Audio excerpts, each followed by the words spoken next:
Welcome back. There are plethora of funds available in the market to invest your hard-earned money in, but how do you assess which is the right fund for your portfolio? What are the criteria that one should look at to help you navigate through this maze? On the ET Money Show, we are joined by Hemant, Wiseinvest Advisors Pvt.Ltd.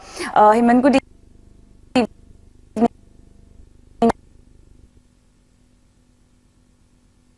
Ramesh V on phone line with me. Yes, thank you, Kavita-ji. Good evening, sir. How are you doing? I'm good.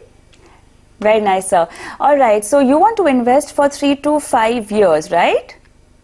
Yes. All right. I believe you're retired. I just wanted to give a small background of me. Sure. I'm 62 now, and I am still. My second daughter is still pursuing the post graduation. Okay. So I will have a sale proceedings of about 60 to 70 lakhs in next 3 to 4 months. I'm just retired now, so I wanted to see that my retired life is smooth going. So I wanted you to suggest the gentleman, I just wanted to suggest something like where I can, without joining anywhere as a consultant, or can I lead a good life, a good retirement? All right. So right now the corpus you're talking about is 60 to 70 lakhs. Am I right? Yes. The money that you have in hand which you want to invest. Right. Okay. And how much would you need every month, sir, from this amount? About 75,000. 75,000 per month. All right. And there's no other source of income right now? No other source of income. Only I have my own flat. I don't have to pay rent. All right. All right. So now we have the full picture. Hemant, how can he start? Because 75,000 per month he needs from the amount that he wants to invest, which is around 60 to 70 lakh, and almost for 20 years we can calculate how much do you think is enough from this investable amount, and where can he put this money in? Kavita, I couldn't actually hear properly what he mentioned. Sure. If I've understood properly, is he still looking at investing for 2-3 years, or now is looking at only investing for creating regular income for the next 15-20 years? Looking at investing for regular income, which is 75,000 per month, and that's the only source of income he has.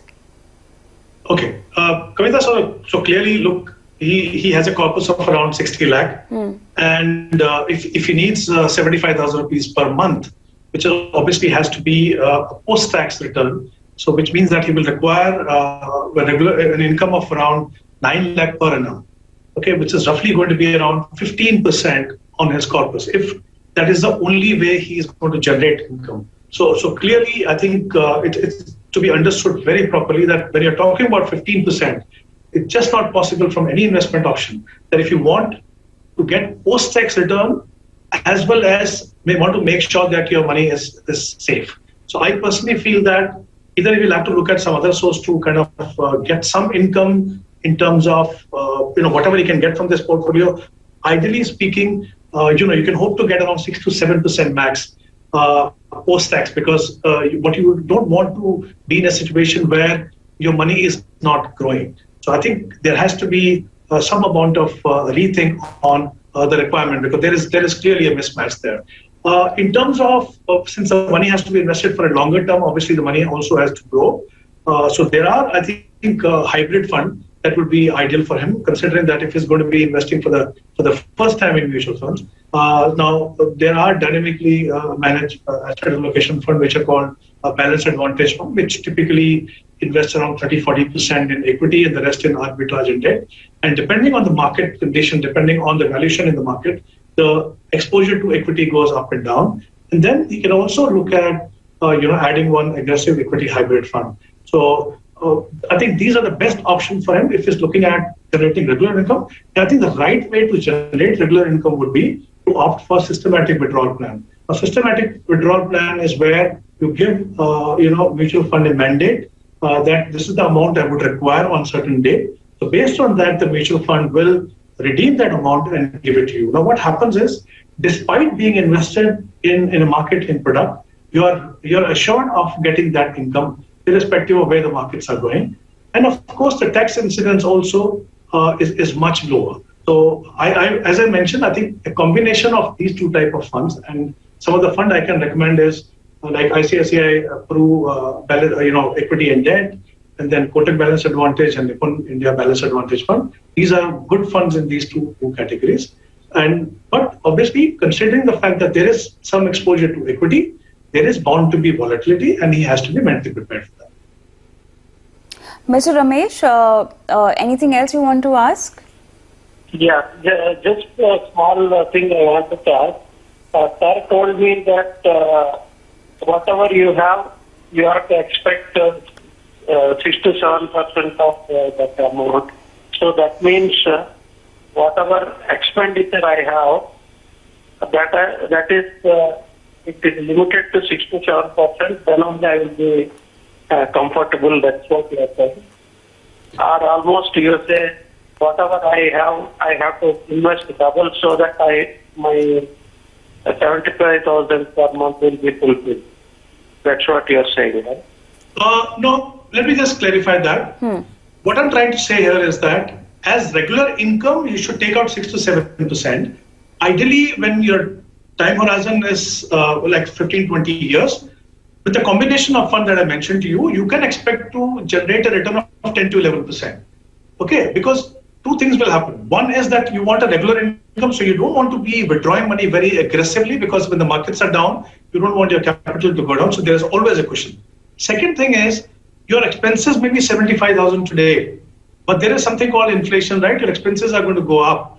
So for you to be able to keep pace, you need to make sure that apart from regularly generating income, you also must have some capital growth. So ideally, maybe you can expect around 10 to 11% return. But then obviously there is a capital gain tax on that. So post-tax, if you look at 10%, I reckon that you take out 6% or 7% from there and allow the remaining to be coming to you as a growth. All right, Mr. Ramesh, I hope you've got that point noted. If you have missed anything, I would request you to watch this show on our YouTube channel. Let's move on, and we have Divakar's question. Thank you so much. I have Divakar's question. I think he's investing in SBI Small Cap, SBI Magnum Mid Cap. He also has a Quant Small Cap, and he wants to know if he can hold on to these funds or switch to the other funds. And he's been investing for almost 3 years, and he's collected 2.5 lakh corpus so far, and he wants to make 50 lakhs in 10 years. Well, Kavita, I think two important aspects here. His current investment is around 30,000 per month through SIP, and he said that he has built a corpus of around 2.5 lakh for the last couple of years. Since he has a time horizon of 10 years, he can continue to be invested in equity fund. There is no issue with that. So if I assume annualized return of, let's say, around 12%, and if I look at his current portfolio valuation, as well as his investment through SIP, if he continues this process uninterruptedly, I think he can expect to build a corpus of around 77 lakhs. So I don't think achieving his target over his defined time horizon of 10 years is going to be an issue. But there are a couple of issues, I think, in terms of where his money is being invested. So I feel that there are two, small cap fund and one mid cap fund. So I think the portfolio is quite aggressive. So even if Divakar is aware of what are the attendant risk of investing in small cap and mid cap, I would still recommend that he should, at least stop investing in one small cap fund. So maybe he can look at SBI mid cap, where he is investing 10,000. He can continue with that. Quant small cap, where he's investing 10,000, he can continue with that. And the remaining 10,000, which is being invested in another small cap, SBI small cap, I would recommend that he should include a large cap fund, which is Nippon India large cap fund. So at least it will bring some balance in terms of risk and reward. And I think it will also bring some stability to the portfolio. So my recommendation would be to make one change, make the portfolio a little less aggressive, and continue this process uninterruptedly. As I mentioned, he can achieve his target. But another important point is, since he has 10 years to go, there will be scope And if there is a scope, he should try and increase his investment amount. Because sometimes what happens is when you set up a target, you're not very sure of how much you require. So if there is going to be a further requirement, that discipline of increasing your SIP maybe every year can actually be very useful. All right, we move on to our next query, which is from Mahesh, and he has a lump sum of 6 lakhs to invest in mutual funds, and he wants to do it through SIP, or he wants to understand which is a better route to invest actually, and which funds would you recommend? I think there are two important aspects that have to be seen. Whether it is to be invested as SIP or a lump sum or a combination of both comes a little later. I think the first important thing is to decide asset allocation as to where this money should be invested, whether it should go into debt, equity, hybrid, and also, of course, which are the funds that can help him to get the best from the asset allocation which is decided. So in the absence of time horizon, maybe I can make a couple of assumptions. Considering that if his time horizon is, let's say, 10 years or thereabout, he can then go for equity fund. And if it is going to be one-time investment, which is very, very important, you see, equity requires two things. One, it requires a discipline of investing on a regular basis, not necessarily always through SIP, because it may not be possible for every investor to invest through SIP. But I think whenever you have surplus, that should be invested. That commitment has to be there. So if it is going to be one-off investment, in that case, I would recommend a mix of lump sum and SIP, which can be done through systematic transfer plan. So maybe in the current situation, I would recommend maybe invest 40% as large cap, as the lump sum, and remaining 60% over the next 3 to 6 months can go as STP. So in STP, what happens is you invest money in the liquid fund of the fund, mutual fund where you want to invest in equity fund, and give instruction to the fund house to invest, whether on a fortnightly basis or a monthly basis, into the chosen equity fund. So that's what my recommendation would be. In that category, maybe I can recommend 2-3 funds to him. One is, Nippon India Multicap, Kotak Emerging, and ICICI Large and Mid. But if time horizon is not 10 years, let's say if it's around 5 years, maybe then a combination of what I mentioned earlier, maybe hybrid fund, aggressive hybrid fund, and a combination of a balanced advantage fund. Again, I think ICICI Pru equity and debt, and then in the balanced advantage, I mentioned 2 funds, Nippon India Balance and Kotak Balanced Advantage Fund. So a combination of these will work, but like I mentioned, it's important to have a clarity as to what frequency he'll be able to invest after this. And second is what kind of asset allocation actually matches her risk profile. So these are 2 important factors to be looked into before you make a decision as to where money has to be invested. All right, we move on to our last query, which is from Ankita. She is investing 20,000 in equity and hybrid mutual funds, and she wants you to review her portfolio and to tell her if she can stick to these funds.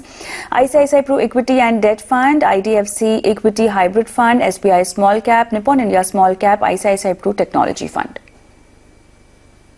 Well, I think if you look at the total investment of 20,000, which she's making every month, there is a combination of hybrid and equity fund, which is all right, because ultimately, what is also important is your own risk profile. So if that risk profile requires you to invest in a mix of these 2, which is fine, because these are aggressive hybrid fund and they have the potential to give a decent return over a longer period. Currently, she's investing 8,000 rupees in the aggressive hybrid funds and 12,000 in equity. So my recommendation would be maybe invest around 5,000 in equity hybrid, because when your time horizon is 15 years, you can actually take a little more risk because you're investing on a regular basis and invest more for, into the equity fund. So that is one, maybe that can be ICICI equity and debt. So that's one fund that she should keep investing 5,000. The problem is with the equity fund. Equity fund basically are very aggressive. There are 2 small cap funds. There is 1 technology fund. Again, my belief is for someone who's investing for a longer period, someone who's not really well versed with, with the attendant risk of investing in sector fund, my recommendation always is go into well-diversified fund. So some changes definitely have to be made. Maybe 1 fund she can keep out of the existing fund, which is SBI Small Cap, 4,000 rupees. And 2 changes to be made. One is look at Nippon India Multi-Cap Fund, invest 7,000 in that, and then look at Kotak Focus Fund, which is more of a flexi cap fund, but with a concentrated bet, invest 4,000 in that. So I think make these changes, and as I mentioned earlier also for another query, that the key is continue investing uninterruptedly, irrespective of what the market conditions are, and you will see a very handsome growth in your portfolio if you continue to do that for the next 15 years. All right, so that's the recommendation for Ankita, and with that, thank you so much, Hemant, for removing time and answering all the questions that were sent to us by our viewers. Moving on, recently, third edition of the